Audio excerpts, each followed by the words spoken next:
So hello everyone, Grosey here, welcome back. Today we've got the 4th instalment of the podcast series that we're doing with Christopher. Hello. Hello, and we're back to the 2Ps this week, so we've done all the denominations up until now. So we're on the 2Ps. We're halfway through what we've said we were originally going to do, and if people like the series and we're still happy to continue it, then obviously it will continue, until we decide otherwise. Essentially with the 2Ps, I realise I haven't really been explaining to people what we need. We need, in terms of NIFCs, 1972, 73, 74, 1982, 83 and 84. Also 2018, 2019 and 2020, which were the years only released into the annual sets and whatever other sets there were that were released. Also the 1999 2P in the annual sets, that was made of copper and the proof sets, and then it was copper plated steel, I do believe, that was put into circulation. So obviously we'll check for those as and when we get to the end. Also 2008, the Ironside design is relatively low minted, and also the 2017 Shield is relatively low minted as well. That's all the housekeeping done. In terms of what we're going to talk about, we're going to continue what we were talking about with regards to the proof coins, silver proof coins toning. And as we said, I've gone and had a look at my silver proof coins, because Christopher has a theory. Do you want to explain again the theory for anyone who's not seen your video? Yes, of course. I'm paying attention. Although I have realised if I pull faces, you can't see it until you edit the video, so I'm happy with it. Okay. So my theory is that coin capsules that aren't screwed all the way shut is what's causing some of this toning on new coins, because I noticed recording a video using some of my coins for the Britannia Coin Company that some of the ones we're toning on weren't closed all the way. Now this was an ever so slight turn, maybe not even a quarter of an hour on the clock face. There was a slight and I was like, oh, that wasn't closed all the way. So we suggested that Grosey dug through his coin collection to check his silver proofs to see whether the ones that have toning are open and whether the ones that are free of toning are closed. So we did a drum roll. The verdict. We could put a drum roll in. We can add that afterwards if I remember. So the result is some silence for the drum roll. And the result is that it seems that it is true that the coins which have got that, I wouldn't even say it's an eighth of a turn, but it's just, you just can feel it moving and then it kind of just stops. The ones that are like that, they had a little bit of toning on, some more than others. I guess it's also a bit down to probability. But some of them literally just on the edge of the rim of the 50p, some of it on the actual sort of surface of the coin. Noticeably the ones which have not the screw capsules, but the ones which are like the push close capsules, where they just have the little lip where you can actually peel it open again. Those ones, no toning at all. And I guess those ones are far easier to obviously close because you just kind of close it without worrying about screwing it all the way in. There could be substance to your theory. Could be. I just think it would be hysterical. All this time that people have been blaming the different plastic in the capsules, the different coloured foams, it's the black foam, it's the white foam, it's the this, it's the that. And if at the end of the day, if it's just you need to screw your capsule shut a little bit. Yeah, I mean, it's something that the Mint surely could do, like theoretically, just make sure the capsules are closed. I guess if they're making them in mass production, your people that are working there are not really going to put much effort into actually making sure it's closed properly. Yeah. They're just going to close it enough and then obviously do it. But I don't know if that's an automated part of the process or if that is something that is done by hand. That's a good point. I don't know if robots are closing them. Maybe they can't do it all the way, or because they might break the capsule. I don't know. That's a good point, actually. I didn't realise that. Yeah. Not that I'm saying I think this is definitely 100% the reason for any toning on coins, but it could be a contributing factor. I would implore, and I'm sure Grosey would implore all you dear viewers as well, if you have silver-proof coins, go and check the capsules are all screwed up tightly. Yeah, and do let us know as well. I'd be interested to know if you guys find that the ones which are not tightened up properly do have toning, the ones which are, or the ones that are those push ones, if they do not have toning. It'd be very interesting to see what the congregation has to say. Shall we say? The congregation? Yes. Pull up a pew, viewers. You know what I mean. The people that are watching. Yeah. Our flock. The audience. Definitely. But also, other news, we have yet again another new Chancellor. Do you know, the thing that doing these podcasts... Is that since you said the last time in my half of the podcast we've got a new Chancellor? 'Cause that wouldn't be a surprise. I know, but in the time that you've watched yours, someone has watched your one and then come over to mine. But no, I think the one thing it's taught me doing these podcasts is just how quickly the fundamental news can change in the matter of 2 weeks. It's pretty. Oh, it's pretty bonkers. Bizarre. Absolutely bonkers. In terms of the big stories that have happened since in the short space of time. Is it 6 weeks? No, it's 8 weeks. Yeah. 8 weeks? I don't know what I'm talking about now. Something 6 like weeks. That. Yeah. 6 to 8 weeks that we've been doing this. Yeah. Change of monarchs. Our second Chancellor of the Exchequer, thereby the Master of the Royal Mint. It's all a little bit shaky and up in the air, isn't it? That's right, definitely. It's pretty mental, but we've got to hope this time that Jeremy Hunt likes coins and that we'll get lots of coins in circulation. And have we had any more thoughts about if we're going to get people to write in, or what's your plan for that? It's something that I'd spoken about a while ago, and Grosey seemed to like the idea.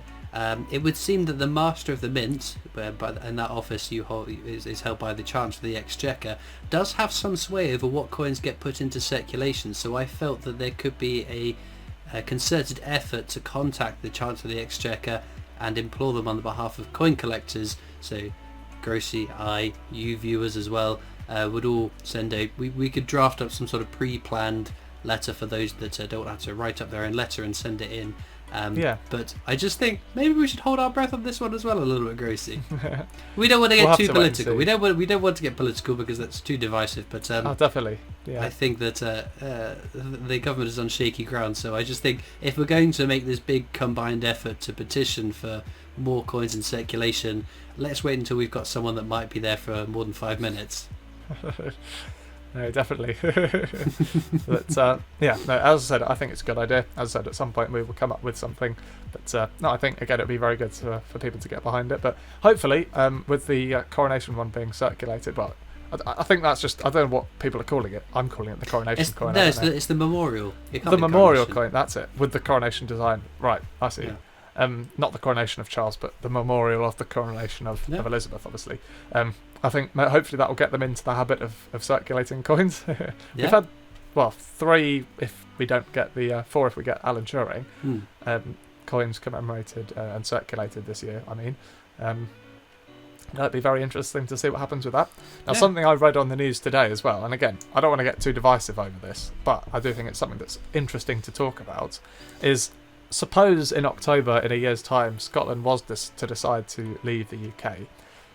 There was talk on there about them either getting their own currency in time, the Scottish pound, or obviously, I think previously we'd spoken about them joining the euro. Seems like Nicola Sturgeon had more endorsed the idea of a Scottish pound. Does that mean we could have a similar situation that we'd have with, say, Jersey coins, Guernsey, Isle of Man, where you've got the same denominations circulating and then they will inevitably get intertwined and mixed up? Or do you think they will have a completely separate sort of specifications of coins? What do you think? So if we look back to the last independence referendum, one of the key arguments was if you leave the union you can't keep the pound. So it makes sense that potentially they'll end up with their own currency that's pegged to the pound in a similar way that Jersey, Guernsey, Isle of Man, Gibraltar are. But they're also very keen to leave this union and join the European Union. And I would imagine past that would be joining the Eurozone, which I think would be very exciting. I might have to try and figure out where the closest location to Royal Mint and Scottish border is, and just find a nice house in the midway point so that I can get my hands on some regular euros as well as get to the mint on it. Could you imagine being able to do that, a regular euro? I know. Well? Imagine if the Welsh border, it was all euros across there. It'd be you and I would see each other passing that bridge every week. Dear. No, definitely. I think it's interesting to see, and also obviously they've already got their own banknotes. Potentially, the same banknotes could then be used, but just for a different currency. I don't know what the legality of that is, or how that would work at all. But I'm conscious that that's all the topics we've actually got for my bit. So did you have anything else? I do, in fact. You mentioning the Memorial 50p. I'm going to keep saying that to try and remind you it's the Memorial 50p. Yes, the Memorial 50p. That's it. Obviously, the news broke last week that King Charles's coronation date has been set. I think has been set even. Oh yeah, it's like 2nd of May or something. Yeah, it was. Oh, 6th of May. It's the 6th of May. I thought it was the 6th of May, but I'm so bad at remembering dates. No, I'll tell you why. It was the 6th of May because that was my granddad's birthday. So yes, I do remember that. 6th of May. 2 days after National Star Wars Day. Obviously, he couldn't have had the 5th either, because that's Revenge of the 5th as well. So it makes sense that the 6th should be the coronation, because you don't want to clash with the big Star Wars holiday. But I would anticipate coins for that. Who knows? That would have been an easy point on the game. Yeah, it would be. But I definitely think there'll be a coronation coin, or a set of coins, like we've had with the memorial coins. I just think it's such a big occasion that happens so rarely, especially in our lifetimes. And to be fair, in the lifetimes of anyone that's under 70, it happens on such a infrequent basis that I'm sure we will get some coins to commemorate his official coronation. Whether we'll see, even go on. I was about to say whether in the future we will see commemorative coins with him and the Queen Consort on it is another question. But yeah, I was going to say even people that are sort of 80, because if you're sort of 5 years old, you're probably not really going to have or paid any interest to the coronation of the Queen. So it's it's definitely the vast majority of people alive have only ever known the Queen, which is well, not anymore, but you know what I mean. Mm-hmm. No, exactly. Definitely. No, I think it would be again. I just want things to be circulated, not in 25 million sort of per coin, but even just a couple of million of each design. Yeah. Happy days. I said that on my 2020 mintage figure video, but so you want low minted coins. How low of a mintage do you want before it gets annoying? Well, again, I still advocate I'd rather have 100,000 of each design than none at all, because there's more of a chance of finding it than not finding it. Imagine having a year in your book, though, 2023, the Royal Mint, for unknown reasons, listen to your opinion and take your advice, and we have 10 50p's that have 100,000 mintage each. You're never going to complete your book. Yeah, well, that's what you could say the same thing about the alphabet 10p's. True, and how long I've been doing it for it's either almost or just over 200 episodes, and I still haven't finished the 2019 book. Or have you? No, joking. I tell you what, that would be one hell of a hunt to go from where I was on Saturday to this Saturday to complete. I think you'd have to scrape me off the ceiling if I found that many. But no, I think that, let me know what you guys think in the comments as well, because I think I'd rather have, I don't know, I think realistically to have like 1.5 to 2 million of the coin would be perfect of each one, because then it gets to the point where it's like an Isaac Newton, it's like a Olympic 50p. Yeah, it's like a 2018 Potter, like the rabbits. It's the Olympics. I think individually that's like that. Obviously, there's like 50 million Olympics, so I think if you're thinking about the Olympics individually, definitely. Or any of those other coins that have that sort of mintage figure, it just makes it so more exciting to actually find them, especially in sealed bags when they first come out as well, as opposed to, for example, like the good examples of the Brexits and the diversities, where it's just like you're just an avalanche. Like they were a bit of fun to first find them when it's like, oh, this is new. But I was doing it when Benjamin Buddies were first circulated. There is videos of me getting very excited at finding my first Benjamin Buddies. And the Jeremy Fisher. What a catch, and what a video that was. Definitely. But no, I share your opinion on that. It would be nice to have something that's in that sweet spot of being scarce enough that it's desirable, but also achievable. No, definitely. You don't want Tosha Cats, do you? You don't want the UK equivalent of a Tosha Cat to try and hunt down. But I think a million mintage minimum is where it's going to start to get frustrating. You end up getting stuck on that one coin. Obviously, to begin with, it's going to be much easier to find. It's only over the course of 5-10 years, however long it is, that they start to drop out of circulation. You find less and less. I mean, can you remember the last time you found an Isaac Newton 50p? Nope, don't remember the last time I found one. I do, but that wasn't that long ago. I hope this video goes out after that happens, but well, this video is only going up in 2 days since we're recording it, so well, that coin, I think that video might have gone up. I can't remember. My brain is all frozen. Well, I watched your 50p videos and there haven't been any Isaac Newtons. Oh, I hope it's tomorrow's video then. If not, this is the title, Christopher Collects exclusive. But yeah, so I just think that it's got to be that sweet spot. I always said under 5 million is a good start. Definitely. Over 5 million is mental. It might as well be 2-3 coins at that rate. Especially like I said, the Benjamin Bunny. That's 5 coins with a 5 million mintage that we've missed out on that year. Something that was pointed out to me, I can't remember. I think it was Kevin from Error Eurocoins. He said, "Why did they do? Why do you think they did?" He didn't say why, but he just said why, like asking the question.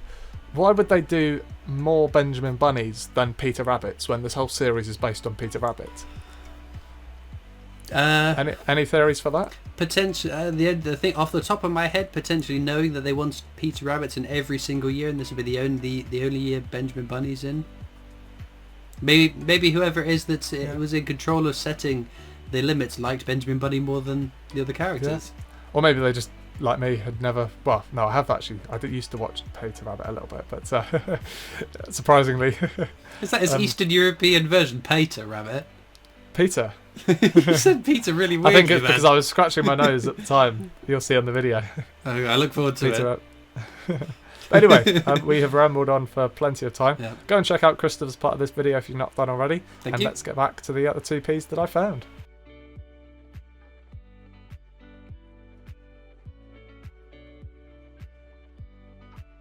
Right, and that is where we finish off with this. So these 3 are just because they kind of look visually a bit appealing for me. Kind of shiny one from 2005. Again, relatively shiny for 1995. And then just this one, it kind of caught my attention. I don't know why. It kind of just looks a bit bizarre. But we will put those away to the side. But again, I won't count those towards the actual result because they're not really what we're looking for. These 4 are the things that we found. We got 2p 2006 from Guernsey. Oh, let me check the mintage on that. I was going to do that because some of these can have particularly low mintages. Guernsey 2p 2006, 1.3 million. So yeah, fairly high. Not for a 2p though. This old Irish one from 1979, and then obviously the star one, Isle of Man 2001. Always nice finding an Isle of Man. And my hands are absolutely filthy after that. And then also one 2017 Shield, which is lowish minted. No 2008 Ironside designs. And then the only other thing that I've got is all of these ones from... Let's have a look. It was pointed out last time. So all these ones from 1999. They should be magnetic, I do believe. And if they're not magnetic, then that is the NIFC version.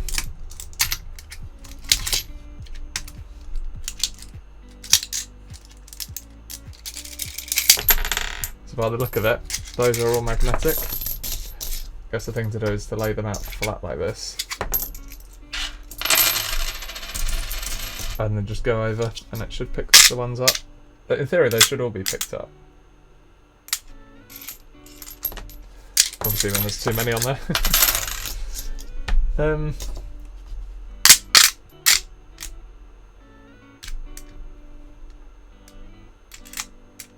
Yep, they're all magnetic, so nothing to be had there. But if you don't look, you don't find them. But anyway, if you've enjoyed, make sure to leave a like down below, comment, subscribe, go and check out Christopher's video as well, and I'll see you all later. Bye bye.